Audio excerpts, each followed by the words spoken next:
Have you ever arrived at an airport and you were super happy, but then 3 seconds later you realize the stupid airport is like super far away from the city you're actually trying to go to? Here are some of the world's most inconveniently distant airports from the cities that they market themselves towards. Now, some cities have wonderfully placed airports not far from their city centers, like here's Algiers and here's Algiers International in Algeria. Lagos, Nigeria, mwah, smack dab right in the middle of the city. Yangon, Myanmar, not bad, not far from the city. But then once every so often you come across some oddballs. Some of them make sense, some of them are just stupid. So let's start off in Asia, okay? China. These are the Himalayan mountains. This is Lhasa, the capital of the Tibetan Autonomous Region. However, the airport is here. I mean, this one makes sense because, you know, it's very difficult to build airports in the incredibly narrow wedged valleys of the Himalayan mountains. And, you know, for centuries, Lhasa had already been a developed city within the limited amount of space that they had in this area. So if they're going to build an airport, they had to use whatever nearest flat space they could find. And apparently this was it in the river valley. Next up, let's go to the Caribbean, the island of Dominica. So Dominica has only one international airport, Douglas Charles, which is on the all the way furthest eastern part of the island. The problem is the main city and capital, Rizzo, is on the complete opposite western side of the island. So that means if you want to go where everything's happening, you gotta drive all the way through the entire interior mountainous side of the entire island to go to Rizzo. It takes about an hour and 9 minutes without traffic. But damn, I'm just saying it's probably worth it because this place is beautiful. Now let's head back up to the USA. This is one of the dumbest city marketed airports on earth. Chicago Rockford International. Like, this is the airport. It's right here. It's about 85 miles, 140 kilometers away from the actual city of Chicago, but they call themselves a Chicago airport. What the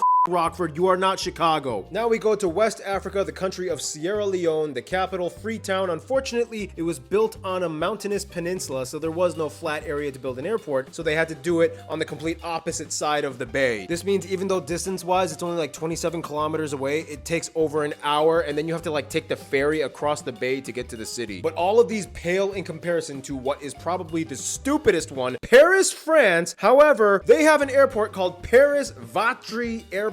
It's literally like 160 kilometers away. On a good day, if you're driving pretty fast, you might be able to get to the city in just about 2 hours with traffic, maybe 3. Like, the only airlines that fly there are like the ghetto busted ass, like low budget airlines like Ryanair and EasyJet. And then when people go there for like 12 euros, they're like, okay, now what do? I'm stuck in the middle of like some wheat field. This is like the worst airport ever. So there you go. Some of the most inconveniently placed airports on earth. Some make sense. And then some are like Paris Vatry and are stupid as hell and make no sense. Cheers.